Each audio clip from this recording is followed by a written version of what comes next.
적중하신 토토방방 가족방분들 모두 축하드립니다. 저희 가족방에서 모든 경기, 언어범 및 핸디캡, 최종 조합 공유해 드리고 있습니다. 적중률 높은 가족방 입장은 고정 댓글에 있는 링크로 문의해 주시기 바랍니다. 8월 25일 K리그 국내 축구 5경기 분석 시작하겠습니다. 첫 번째로 김천 상무대 대전 하나시티 경기 알아보겠습니다. 먼저 김천은 대구 상대로 지기는 했어도 당시에는 대구의 선수들이 워낙 단체로 폼이 좋았던 것이 중요하게 작용했다. 슈팅 20개로 상대를 두들기는 모습을 선보이기도 했고 특히 모재현도 폼이 상당히 좋았던 게 사실이다. 대전의 경우는 후반에는 스코어를 최대한 지키기 위해서 소극적인 성향을 보이는 편인데 이를 노려서 김천이 주도권을 잡는 것을 상정해 볼 수 있을 것으로 본다. 이어서 대전은 2연승을 기록하고 있다. 하지만 패턴이 지속되고 있는 것이 문제라고 할 수 있는데 선제골은 어느 정도 나오고 있지만 이를 지키기 위해서 소극적인 운영을 하다가 대전이 상대에게 공격권과 실점까지 내주는 모습을 보인다. 최근 두 경기에서는 추가골이 나오면서 결국 승리를 찾아오고 있지만 황선홍 감독이 공격적인 전술을 일관적으로 유지하고 있는 흐름은 아니라고 보고 있다. 김천의 지난 패배의 이유가 경기력이 좋지 못했다고 보기는 어려울 것이다. 오히려 대전이 공격적인 일관성을 꾸준히 보여주지 않고 소극적으로 운영하는 시점에서는 김천이 주도권을 잡고 몰아치는 것으로 나오게 될 가능성이 높아 보이는 매치다.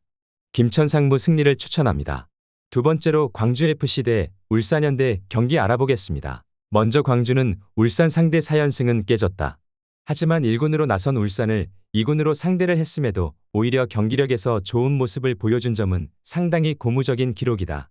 특히 에너지 레벨에서 충전을 한 1군 선수들이 출전할 가능성이 높고 시스템의 유기적인 활용이 울산을 상대로 아주 잘 통하는 모습이다. 공간을 넓게 쓰는 특유의 공격성은 울산 상대로 천적에 가까운 모습을 보여주기도 했다. 이어서 울산은 1군 선수들의 에너지 레벨이 우려스러운 상황이다. 사실 이는 수원FC전에서도 드러난 문제였는데 수비진의 황석호와 김영권, 김민우의 나이가 아무래도 노장이라서 기동력이 좋은 선수들에게는 약하다. 인천의 제르소 같은 선수들에게도 울산이 고전하는 편이다. 결국 광주가 공간을 빠르게 찢어버리는 상황에 대한 대응 능력은 보장이 어렵고 이 경기에서는 주민규도 퇴장으로 나올 수가 없는 상황이다. 광주가 여러모로 유리해 보이는 게 사실이라고 본다. 전체적으로 스피드에서도 앞설 수 있는데 1군 멤버들을 소모한 울산과 달리 광주는 지난 경기 2군으로 나섰다. 시스템의 안정성이나 전체적으로 광주의 전술이 울산에게 잘 통해서 지난 경기 이전까지 4연승으로 울산 킬러의 모습을 보여준 것은 무시하기 어렵다. 광주FC 승리를 추천합니다. 핸디 언어버 및 최종 조합 받아보실 수 있는 가족방 입장 방법 알려드리겠습니다.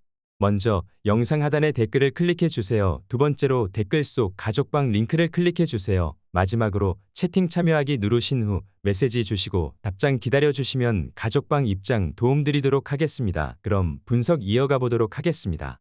세 번째로 수원FC 대 제주 유나이티드 경기 알아보겠습니다. 먼저 수원FC는 지난 울산전에서는 전반 상대의 퇴장의 덕을 본 것은 사실이다. 하지만 안데르손이나 정승원이 상대의 스피드 싸움에서 압도한 만큼 수원FC가 좋지 못한 경기력으로 승리를 가져온 것은 아니었다. 제주를 상대하는 일정에서도 에너지 레벨에서는 우위를 점할 수 있을 것으로 보이는데 제주가 원래 원정에서 약하기도 하고 주중 일정을 소화하고 오는 것이라는 점은 보너스가 될 여지가 높아 보이는 상황이다. 이어서 제주는 지난 경기에서의 성과가 있기는 했다.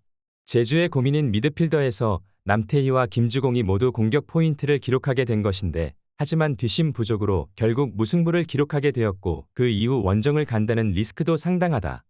FA컵 1차전이 홈이었던 상황이라서 제주 선수들이 가지고 가는 피로도가 상당히 높을 가능성이 있다. 수원FC가 기동성에서 앞서면서 울산을 잘 공략해낸 모습이다. 제주가 FA컵을 홈에서 하고 바로 주말에 수원으로 움직여야 하는 상태다. 결국 제주 선수단의 피로도가 상당히 더해질 수밖에 없는 상태로 본다. 그나마 제주가 미드필더에서 공격 포인트가 나왔던 점은 긍정적이었다. 수원FC 승리를 추천합니다. 네 번째로 성남FC 대 FC 안양 경기 알아보겠습니다. 먼저 성남은 김혜훈 대행이 주도하는 축구에 대한 강조를 했는데 김혜훈 감독의 말이 무색하게도 현재 팀을 이끌 감독이 없다. 천안전 무승부 이후에 김혜훈 대행이 감독 대행 업무를 종료하고 다시 전력 강화 실장으로 되돌아가기 때문이다. 아직 사령탑이 누구로 임명될지조차 결정된 것이 없고 사실 주도하는 흐름에서도 공격은 몰라도 수비는 늘 아킬레스건이라고 할 만한 모습이다. 이어서 안양은 흐름은 상당히 공격적이다. 사실 라인을 내리고 플레이를 해도 상대에게 중거리를 자주 주면서 불안정한 모습을 보이기 때문에 차라리 공격적으로 나서면서 화력을 올리겠다는 시도를 하고 있는 것으로 볼 수 있겠다. 다행히 박스 안에서의 결정력이 좋은 선수들이 다수 있는 전력이고 수원 삼성전에서도 지기는 했어도 3개의 빅찬스를 만들면서 선전한 모습이었다. 성남이 아직 지휘봉을 누구에게 맡길지 결정된 것이 하나도 없는 상황이다.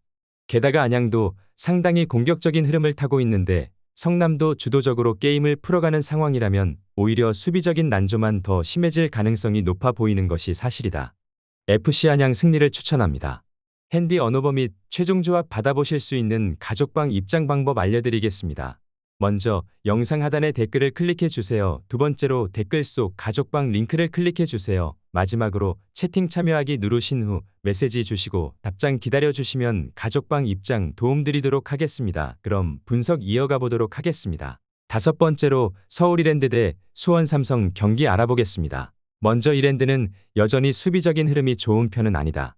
다만 이랜드의 감독인 김도균이 수원 삼성의 저승사자라는 점은 상당히 의미심장한 대목이다.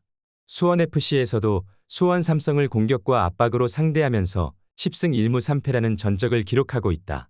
물론 변성환호에서의 수원 삼성은 처음 만나는 것이기는 한데 수원 삼성도 최근에는 약점이 없지는 않은 모습이다. 이어서 수원은 색채는 측면에서 상대를 무너뜨리는 것과 활발한 활동량 및 트랜지션이다. 다만 빌드업을 하는 상황에서 전남이나 안양의 강한 압박에 실수를 내주는 등 아직은 압박에 대응하는 흐름이 완숙해진 모습은 아니다. 팀의 체급으로 꾸역꾸역 승리를 거두고 있기는 하지만 이랜드도 전체적으로 압박 라인을 쭉 끌어올리는 성향이라는 점은 상당한 변수가 될 수 있을 것으로 보인다.